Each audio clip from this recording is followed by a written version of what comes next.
Yeah, hi students. Students, today we are going to solve two questions from our sheet. Last time मैंने एक extra question किया था reconciliation का. Today I am going to solve the question from the sheet. दो question करता हूँ, एक छोटा question है, एक बड़ा question है. अच्छा, अभी जो पहला वाला question कर रहा हूँ, जो छोटा वाला question है, उसमें students हमें net profit दिया हुआ है as per the financial records. हमें कॉस्टिंग रिकॉर्ड के हिसाब से प्रॉफिट नहीं दिया. जैसे मैंने आपको बोला था तीन टाइप के क्वेश्चंस आते हैं इसमें. एक जिसमें दोनों प्रॉफिट दी होती है, तो आपको खाली रिकंसिलिएशन स्टेटमेंट बनाना है. एक कोई भी एक प्रॉफिट नहीं दी होगी, ओके, तो आपको वो प्रॉफिट फाइंड आउट करना है. अगर आपको इन्फॉर्मेशन दिया है, तो जैसे कि कॉस्टिंग का प्रॉफिट फाइंड करना है, तो you will prepare a cost sheet. और फाइनेंशियल प्रॉफिट लॉस फाइंड करना है, तो you will prepare profit and loss account, trading profit and loss account, income statement, okay. और एक जो क्वेश्चन होता है जिसमें दोनों नहीं दिया होता है, तो वो तो एकदम ही एडवांस लेवल का क्वेश्चन है. तो बट आज जो पहला वाला क्वेश्चन कर रहा हूँ अपने शीट का फर्स्ट क्वेश्चन, बड़ा ही छोटा और सिंपल क्वेश्चन है, ओके.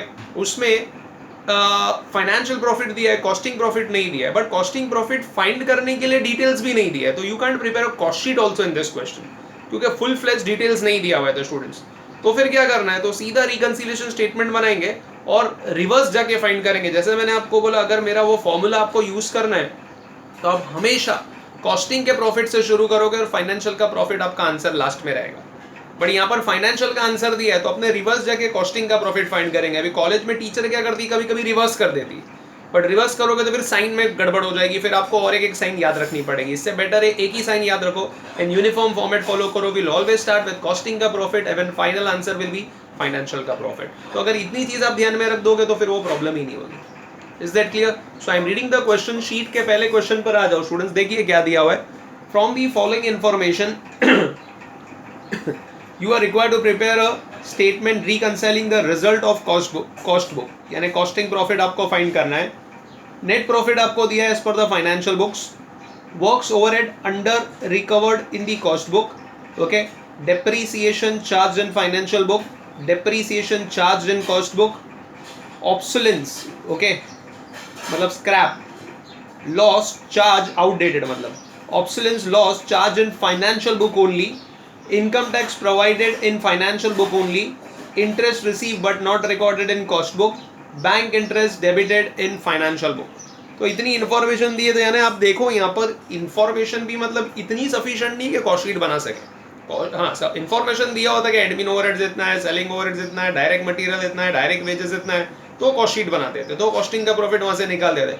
बट यहाँ पर इतना डिटेल्स नहीं है, तो सीधा रिकंसिलिएशन स्टेटमेंट है. तो अभी जैसे कि कैसे करेंगे हम लोग, तो हमारा working note, particulars, cost, finance difference, ये अपना फॉर्मूला.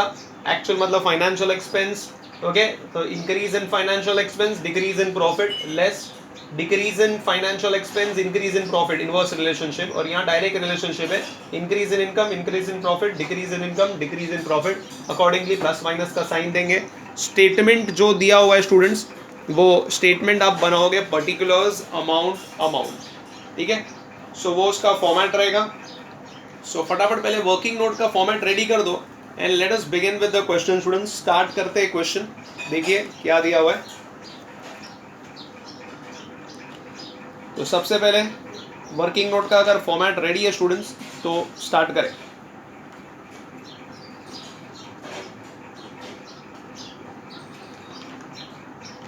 चलो तो फिर मैं स्टार्ट करता हूं students. Let us begin the question. सबसे पहले देखिए क्या दिया हुआ है. वो नेट प्रॉफिट जो दिया है स्टूडेंट्स, वो तो हमें फाइनल स्टेटमेंट में लिखना रहेगा. वर्क्स ओवरहेड अंडर रिकवर्ड इन कॉस्ट बुक 1001. अभी यहाँ पर क्वेश्चन में वो भी नहीं बोला हुआ है कि कॉस्टिंग बुक में कितना वर्क्स ओवरहेड है और फाइनेंशियल में कितना है. कम है कॉस्टिंग बुक में, ऐसा बोला है. 1001 रुपया कम है, 1001 रुपीज कम है. द डिफरेंस का वैल्यू दिया हुआ है, तो कॉस्टिंग बुक में कम है. तो अभी मैं कैसे लिखूं, मेरे पास अमाउंट भी नहीं है, तो मेरा लिखने का स्टाइल देखिए आप, वर्क्स ओवरहेड्स. अब कितना है मालूम नहीं, बट यहाँ पर कम है और यहाँ पर ज्यादा है. और कितना ज्यादा है, तो 1001 रुपीज ज्यादा है. तो ये एरो की साइन से मैं उसको एक्सप्लेन कर रहा हूँ, डिस्क्राइब कर रहा हूँ, because I don't know the exact amount. The amount figure is not given in the question, okay. So work overhead उन लोग ने खाली बोला है अंडर रिकवर्ड इन कॉस्ट, मतलब कॉस्ट में कम है, तो मैंने कम का एरो कर दिया. यहाँ ये ज्यादा है, और कितना है, तो डिफरेंस इज 1001. हाँ, डेप्रीसिएशन दिया है फाइनेंशियल बुक में 13,000 है और कॉस्टिंग बुक में कुछ 14,000 समथिंग है. ओके तो डिप्रीसिएशन फाइनेंशियल बुक में दिया हुआ है 13,000 है और कॉस्टिंग बुक में कितना दिया है 14,326। तो डिफरेंस कितना है स्टूडेंट्स 1,326 बराबर है 1,326। उसके बाद में नेक्स्ट क्या दिया हुआ है स्टूडेंट्स डेप्रीसिएशन हो गया obsolescence loss charged in financial book income tax provided in financial book only ये खाली फाइनेंशियल बुक में ही है ऑब्सोलेंस लॉस शॉर्ट फॉर्म में लिखता हूँ एग्जाम में प्लीज फुल फॉर्म में लिखना है खाली फाइनेंशियल बुक में मतलब कॉस्टिंग बुक में नहीं है ऑब्सोलेंस लॉस कितना है 2021 सो योर डिफरेंस इज 2021 बराबर है इतना इनकम टैक्स भी खाली फाइनेंशियल बुक में है कितना है इनकम टैक्स कितना दिया है 2626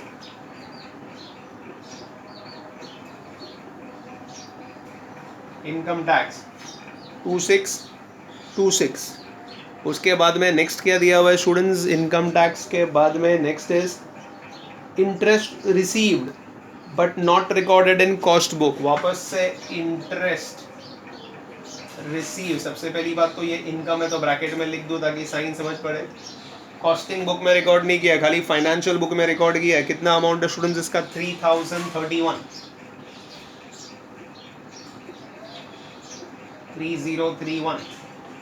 okay fine the next one the last one I think so bank interest debited in financial book only bank interest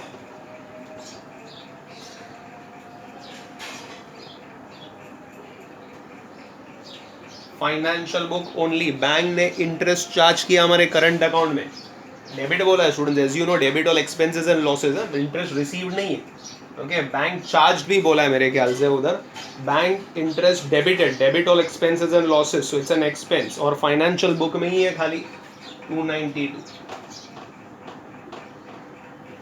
so I hope so इतना पार्ट समझ में आ गया आपको तो यहाँ अमाउंट नहीं दिया तो एरो की साइंस यूज किया मैंने और यहाँ तो लिखा ही नहीं है तो यहाँ तो सीधा सीधा क्रॉस कर दिया डिफरेंसेस जो दिए हुए वो मैंने लिख लिया अब साइन डिसाइड करना using this formula so keeping this formula in mind and let us put the signs financial books मैंने आपको बोला वर्किंग नोट फाइनेंस बुक के पॉइंट ऑफ व्यू से होगा finance are the actual true records okay whereas costing is based on the estimate so financial records are the true records उसको ध्यान में रखकर तो अभी देखो actual expenses is more profit is less actual expense is less profit will be more actual expense यानी यहाँ पर है expense more profit is less actual expense यानी यहाँ है actual expense more profit is less okay income यानी यहाँ है income is more profit is more expense more profit is less okay so accordingly हमने माइनस साइंस डाल दिया पहला minus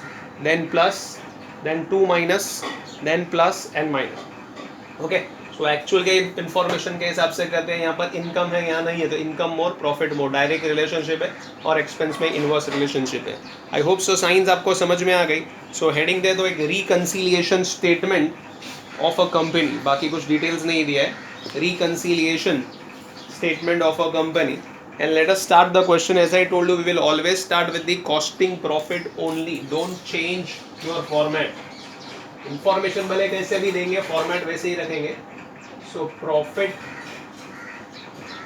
as per cost records ये नहीं दिया ये हम लोग बाद में फाइंड करते रिवर्स जाके फाइंड करेंगे ठीक है ऐड वाले केसेस एड में पहला ये है डेप्रीसिएशन एक्सपेंस के लिए मैंने वर्ड बोला था अंडर चार्ज ओवर चार्ज और ये लिखते वक्त कॉस्टिंग बुक को ध्यान में रखेंगे तो यहाँ ज्यादा है so depreciation expense over charge last में वर्ड आना चाहिए इन कॉस्ट ओके तो कितना ओवर चार्ज है 1326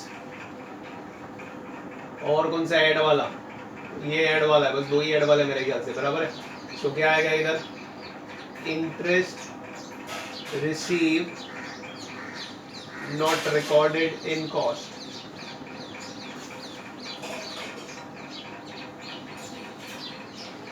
Interest received not recorded in cost 3031.